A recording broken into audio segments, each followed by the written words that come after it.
which goes to the Mauritanian human rights activist and politician Biramda Abeid. Aujourd'hui, la KU Leuven tient à rendre hommage à son engagement politique et social indéfectible. C'est un doctorat honoris causa placé sous le signe de l'espoir et du courage. Nous souhaitons, en tant qu'étudiants et en tant que communauté académique, saluer les courageuses contributions de Biramda Abeid et lancer un message d'espoir, que son combat pour les plus vulnérables soit un exemple pour les jeunes. Laissez-nous toujours croire que le changement est possible et qu'une société plus juste et plus équitable est toujours à portée de main. Le changement est un objectif difficile et souvent effrayant à atteindre. Mais lorsque suffisamment de personnes courageuses comme M. Biramda Abeid défendent une cause juste en laquelle elles croient sincèrement, rien n'est impossible. Pour toutes ces raisons, Monsieur le recteur, je vous demande, sur proposition du Conseil académique, d'octroyer le doctorat honoris causa de la KU Leuven à M. Biramda Abeid.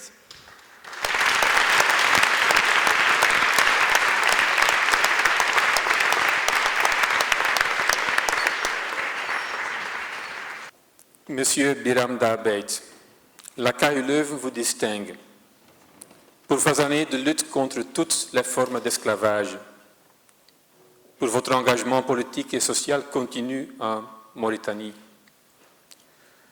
pour votre dévouement constant à la défense des droits de l'homme, mettant même votre propre vie en péril, pour votre contribution à la prise de conscience internationale relative à la persistance de formes d'esclavage avec l'IRA que vous avez créé, pour votre courage et votre persévérance, prouvant ainsi que les personnes qui se battent pour leurs idéaux peuvent apporter des changements. Voilà pourquoi, en ma qualité de directeur de la KU Leuven, je vous octroie, sur proposition du Conseil académique, le doctorat honoris causa de cette université. Et félicitations.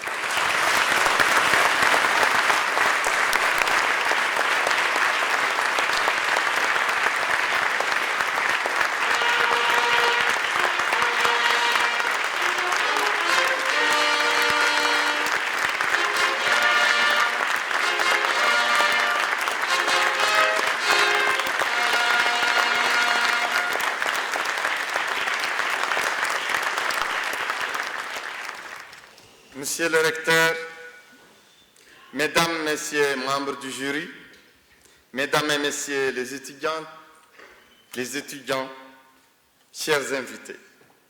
Aujourd'hui, je ressens l'honneur et la reconnaissance de mon engagement, de ma douleur et de la rumination de dizaines de millions de forçats, subjugués sous d'autres cieux, du seul hasard de leur venue au monde. Autant de mes semblables en dire jusqu'à nos jours le rétrécissement, pour ne pas dire l'amputation de leur être. L'amputation de leur être humain sous l'emprise du travail forcé ou indécent, du mépris de couleur et de l'infériorité ethnique et de race. L'esclavage, même quand il s'estompe ou disparaît comme institution, continue à produire sur le temps étiré l'inégalité prosaïque et la honte de soi qu'entraîne la moindre conscience de ce savoir amoindri dès la naissance. Un descendant d'esclave s'émancipe au travers de sa descendance et toujours dans l'obstination pour ne récolter in fine que l'évidence de son humanité. Vous semble-t-il concevable de souffrir et de mourir pour une évidence? Malgré sa banalité, l'article est trop cher payé, mais nous autres rejetons de parias esclaves n'avons d'autre choix.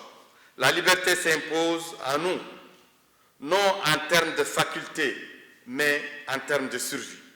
Je vous invite à redécouvrir le sens de cette vocation contrainte par les exemples familiers à l'entendement de l'Europe dans la littérature de la Shoah et celle du Goulag.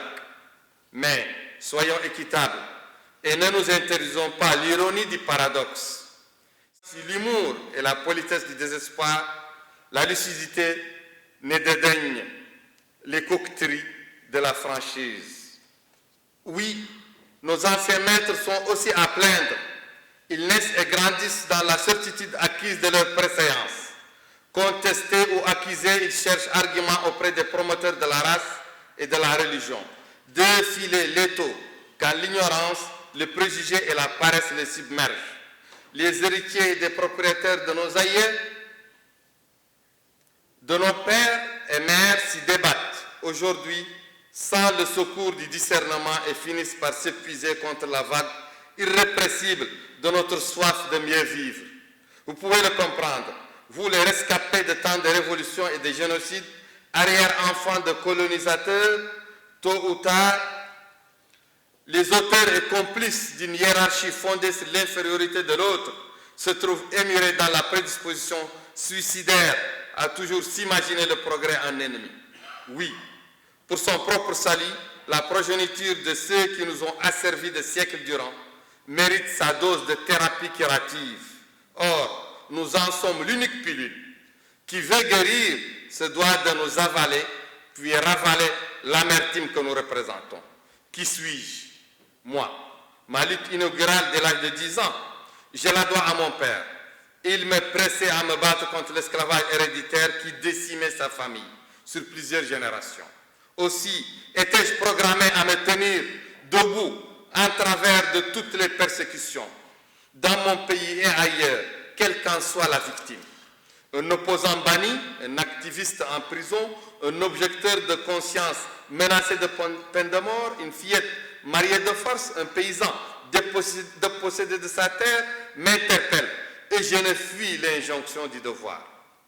Au-delà des esclaves, ma communauté, beaucoup d'autochtones d'extraction subsaharienne, noirs africaines, subissent en Mauritanie la ségrégation et les dénis de réparation après avoir enduré des années de tuerie, de déportation et d'assimilation culturelle.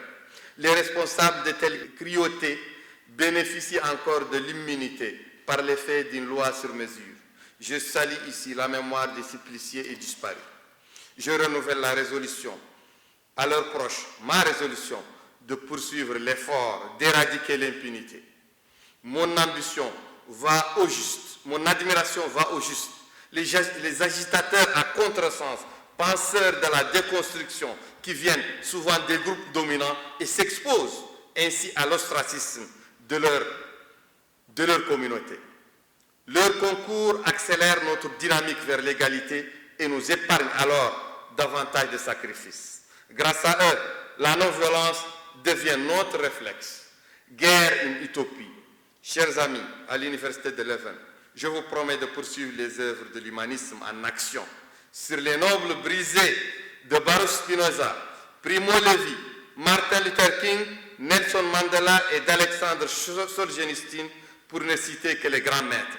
En ce chemin ponctué de ténèbres, mes compagnons d'espérance et moi continuerons de nous éclairer à la lumière de la Déclaration universelle des droits de l'homme. L'universalisme nous guide, je dirais, nous rappelle la trivialité exaltante d'appartenir tous à la même espèce. Préserver la diversité des langues, des arts et des modes d'organisation sociale anime notre combat, d'où ma présence aujourd'hui parmi vous. Nous partageons la foi que l'uniformisation par la contrainte de corps, la négation de l'individu, l'effacement des singularités et l'aversion de l'altérité diminue les défenses immunitaires de chaque population face au fanatisme, la tuberculose de notre siècle adolescent, ce siècle, ce 21e siècle. Notre tension vers la possibilité élargie du bonheur et le désir d'en faire jouir le plus grand nombre opère ici et maintenant, sur terre, point en dessous de la terre. Nous ne pouvons attendre de mourir pour mériter la justice. C'est en cela que nous avons besoin de vous, nos frères en humanité. Je vous remercie.